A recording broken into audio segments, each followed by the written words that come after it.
Welcome to the Business Blast Podcast. I'm your host, Tyler Wagner. This episode is brought to you by Authors Unite. Authors Unite provides you with the support you need to finish your book. Best part is, after you finish your book, they take care of the entire publishing and marketing process 100% for you. So, if you want to become a successful author, make sure to check out authorsunite.com. Now, let's jump into the episode.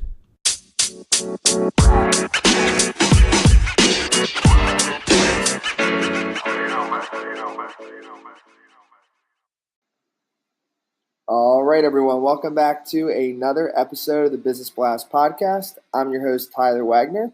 And as a coach and communication specialist, Betsy Butterick works with individuals ready to improve and teams of all kinds, from the locker room to the boardroom. So welcome to the show. Thanks, Tyler. Appreciate you having me on. Of course. Grateful to have you here. So, Betsy, the first question we ask on this show is, what is the best story from your life that has an underlying valuable message? Oh, man. So many great stories. I think the one that's most notable that really shaped my life was my family moved from the East Coast to California to the Bay Area when I was 11. And I immediately fell in love with Stanford basketball. That's where I wanted to go. It was my dream school. I played club. I did everything that I could to try to get recruited. Had a couple Division I offers, none from Stanford. Applied out of high school, got rejected. And I taped that rejection letter above my bed as motivation to get better. Went to the local junior high school, applied again after my freshman year, got a second rejection letter with a really nice note from admissions saying, Elizabeth, we realize you've applied twice now. If you apply a third time, you might get in, but we had a lot of sophomore transfers. So 2 rejection letters, made a decision to accept a different Division I offer, and began coaching basketball camp for head coach Tara Vanderveer. And before the summer, before my senior year in college, she asked if I wanted to intern with their program once I graduated. So I started my internship with Stanford women's basketball at 21, 10 years after I fell in love with them as an 11-year-old. And then I started my own business in 2011, working with athletic departments and teams. And I happened to be 31 when Tara called and said, hey, would you come in and do a preseason workshop with my team? So it took 20 years to realize the dream of really being a part of Stanford women's basketball in a meaningful way for their season, but it happened. So the takeaway there is, give your dreams time. They may not turn out as you thought they would or as you wanted them to, but it doesn't mean that won't happen. You just need to stick with it and give it time. Mm-hmm. I love that. And then what is the most valuable piece of information we should know that's within your expertise or industry? Tyler, we could talk about communication all day. So I'm going to give you a little one, and then I'm going to direct you to more information. So one thing I've been doing at the end of my championship communication workshops is, and this is true for people in business, but also within the world of sports, after we get finished presenting or speaking, a natural question, a natural close for most of us is, are there any questions? And I ask the audience, what's the difference if instead I were to say, what questions do you have? And the difference, of course, is that you've removed the barrier of someone first having to admit that they have a question, and instead created a space that welcomes them to ask the question that they have.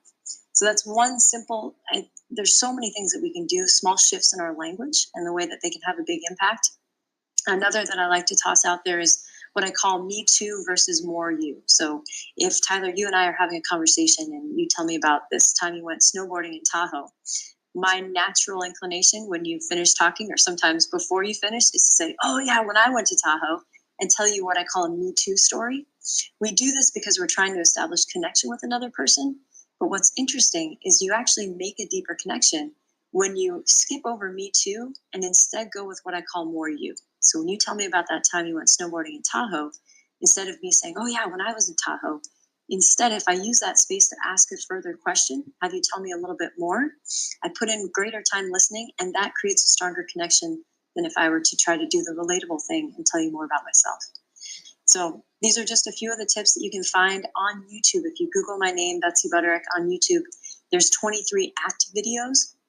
ACT stands for Active Communication Technique. All the videos are 2 minutes or less, and they're designed to give you something you can do today to impact the way that you communicate and connect with others. Yeah, that's awesome. I actually have a big talk on Wednesday, so I'm going to use that questions thing at the end. I love Perfect. that. Go for it. Yeah, I'll let you know how it goes. But I already know it's going to go better because I totally get what you just said. That's awesome. Cool. Please do. So my next one for you is, what is your best piece of overall business advice? So not necessarily industry specific. Sure. Gosh, when I started my business, I did so because I saw a need. It wasn't because I knew anything about business. And what I learned from that is not to let what you don't know keep you from doing what you can. I probably spent the first 5-6 months saying, oh my gosh, I don't know what I'm doing. I'm going to do some more research. I'm going to learn some more things. I'm going to take this course. What I found years down the road now is that just start with what you have. You're going to learn along the way. That's just the nature of growing and doing anything for the first time. And the fastest way to succeed is really to fail. And you fail by trying things. And when you fail, you learn. And when you learn, you grow. And that's really the best way to succeed in business, but also life. So don't let what you don't know stop you from doing what you can. And then if you could give your younger self one piece of advice, what would that be? If I could give my younger self a piece of advice, it would be let people help you. I would say even, from a young age, and I don't know where we get this from, but it's like if you're carrying 2 bags of groceries or something and someone says, can I help you? It's like, oh, no, it's okay. I got it.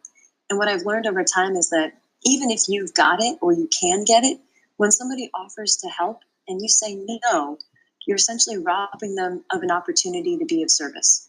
And we think sometimes we're doing them a favor by not making them carry something. When someone offers, let them help you. I can't tell you the number of people since I've started a business have said, if there's anything I can do for you, let me know. And I usually say, oh, thanks. That's really sweet. I appreciate it. But have something to give them. Let other people help you. Makes the journey a lot more enjoyable. Mm-hmm. And then kind of going slightly down a different path. In your opinion, what is the key to happiness? Wine? Does wine count as happiness? Yeah. I think the key to happiness for me personally is really finding joy in purposeful work. So loving what you do, why you do it, and who you do it with. That brings me a lot of happiness. And then what is the best book that you've read, and what was the number one thing you learned from it? Tough question. There's so many exceptional books out there. The most recent reread for me is the second edition of a book called Crucial Conversations. And I highly recommend it for anybody that wants better practice or more skills around having difficult conversations.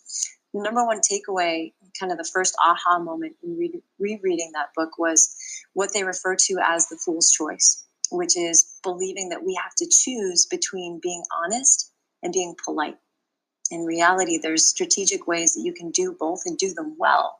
That you can be honest without losing friends, that you can actually strengthen relationships and build trust without having to make that fool's choice. And then what's your favorite quote and why?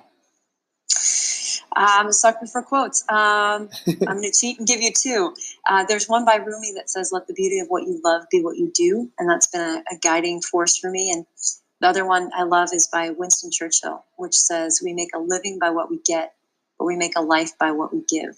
So what are you giving to other people, and how do you get value for your life from what you give away? Yes, love it. So thank you so much for coming on. The last question I have for you is, where can our audience best find you online? You can find me online at www.betsybutterick.com. You can also find me on Twitter at Betsy Butterick, or you can find me on Instagram at Betsy_the coach's coach. And I'd love to connect with you there. Perfect. Thanks again for coming on. Thanks, Tyler. The podcast you just heard was made using Anchor. Ever thought about making your own podcast? Anchor makes it really easy for anyone to get started. It's a one-stop shop for recording, hosting, and distributing podcasts. Best of all, it's 100% free. Sign up now at anchor.fm/new. That's anchor.fm/new to get started.